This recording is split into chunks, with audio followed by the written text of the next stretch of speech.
Olá! Hoje eu vou ler um trecho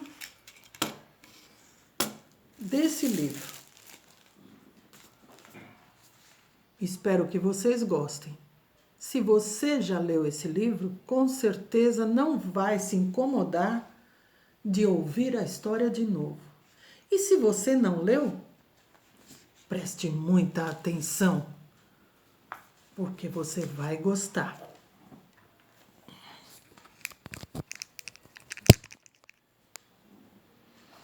Certa vez, quando tinha 6 anos de idade, vi num livro sobre a Floresta Virgem, Histórias Vividas, uma imponente gravura que representava ela, uma jiboia que engoliu uma fera inteirinha. E em seguida, as jiboias engolem sem mastigar essa presa. E em seguida, não podem mover-se durante os 6 meses da digestão. Olha o desenho.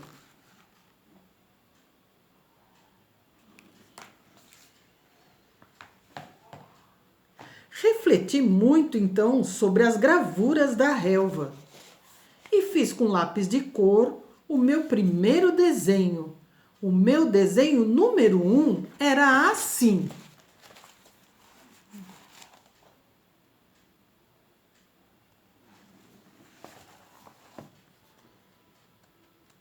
Mostrei minha obra-prima às pessoas grandes e perguntei se o meu desenho lhes fazia medo.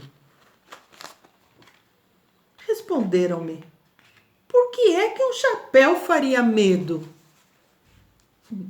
Meu desenho não representava um chapéu, representava uma jiboia digerindo um elefante.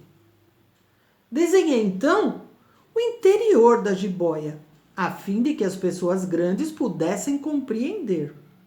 Elas têm sempre necessidade de explicações. Meu desenho número 2 era assim.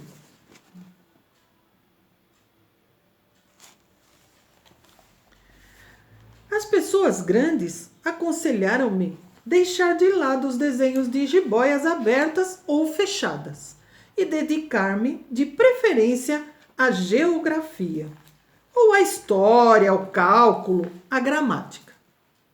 Foi assim que abandonei, aos 6 anos, uma esplêndida carreira de pintor.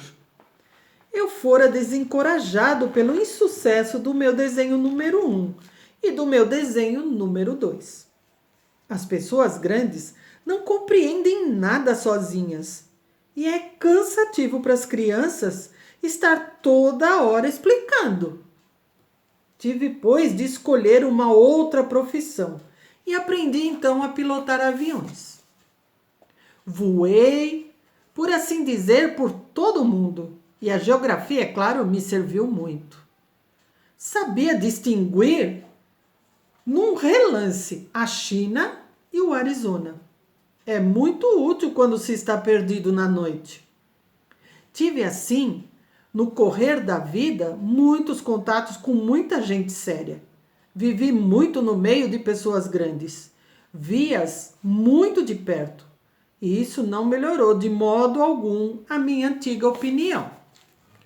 Quando encontrava uma que me parecia um pouco lúcida, fazia com ela a experiência do meu desenho número 1, que sempre conservei comigo. Eu queria saber se ela verdadeiramente era compreensiva, mas respondia sempre: é um chapéu. Então eu não lhe falava nem de jiboia, nem de florestas virgens e nem de estrelas. Punha-me ao seu alcance. Falava-lhe de bridge, golfe, de política, de gravatas. E a pessoa grande ficava encantada de conhecer um homem tão razoável. Vivi, portanto, só, sem amigo, com quem pudesse realmente conversar até o dia, cerca de 6 anos atrás, em que tive uma pane no deserto do Saara. Alguma coisa se quebrou no motor E como eu não tinha comigo mecânico ou passageiro, preparei-me para empreender sozinho o difícil conserto. Era para mim questão de vida ou de morte. Só dava para 8 dias a água que eu tinha.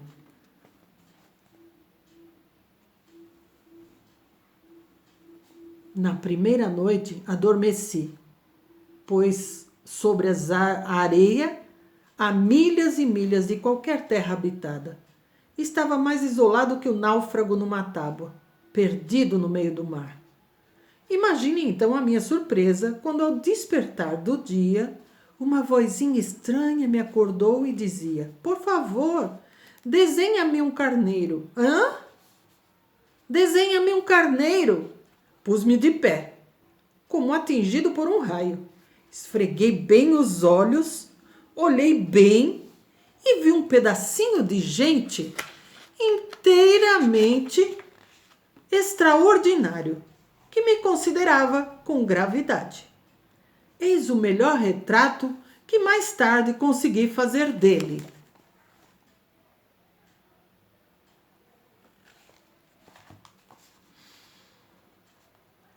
Meu desenho é, seguramente, muito menos sedutor que o modelo. Não tenho culpa. Fora desencorajado aos 6 anos da minha carreira de pintor e só aprender a desenhar jiboias abertas e fechadas. Olhava, pois, essa aparição com olhos redondos de espanto. Não esqueçam que eu me achava a 1000 milhas de qualquer terra habitada. Ora, o meu homenzinho não me parecia nem perdido, nem morto de fadiga, nem morto de fome, de sede ou de medo. Não tinha absolutamente a aparência de uma criança perdida no deserto, a 1000 milhas de região habitada. Quando pude, enfim, articular palavra, perguntei: Mas, que fazes aqui? E ele respondeu-me então brandamente, como uma coisa muito séria: Por favor, desenha-me um carneiro. Quando o mistério é muito impressionante, a gente não ousa desobedecer. Por mais absurdo que aquilo me parecesse, a 1000 milhas de todos os lugares habitados, e que perigo de morte teria de bolso uma folha de papel e uma caneta. Mas lembrei-me então que eu havia estudado de preferência geografia, história, cálculo, gramática e disse ao garoto, com um pouco de mau humor: Eu não sei desenhar. Respondeu-me ele: Não tem importância. Desenha-me um carneiro. Como jamais houvesse desenhado um carneiro, refiz para ele um dos 2 únicos desenhos que sabia, o da jiboia fechada, e fiquei estupefato de ouvir o garoto replicar: Não, eu não quero um elefante numa jiboia. A jiboia é perigosa e o elefante toma muito espaço. Tudo é pequeno onde eu moro. Preciso de um carneiro. Desenha-me um carneiro. Então desenhei. Olhou-me atentamente e disse: Não, esse aí é muito doente. Desenha outro. E desenhei outro. Olha o desenho dos 2 carneiros. Desenha-me outro. Desenhei de novo. Meu amigo sorriu com indulgência. Bem vês que isto não é um carneiro, é um bode. Olha os chifres. Fiz mais uma vez o desenho, mas ele foi recusado como os precedentes.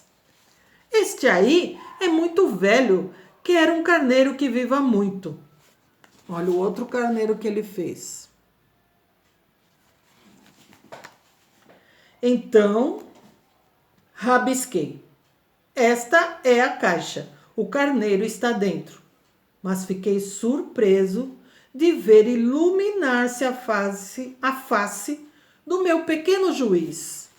Olha a caixa, o desenho da caixa. Era assim mesmo que eu queria. Será preciso muito capim para esse carneiro? Perguntou. Por quê? quê? Porque é muito pequeno onde eu moro. Qualquer coisa chega, eu te dei um carneirinho de nada. Inclinou a cabeça sobre o desenho. Não é tão pequeno assim. Olha, adormeceu, disse ele. E foi desse modo que eu travei conhecimento um dia com o Pequeno Príncipe.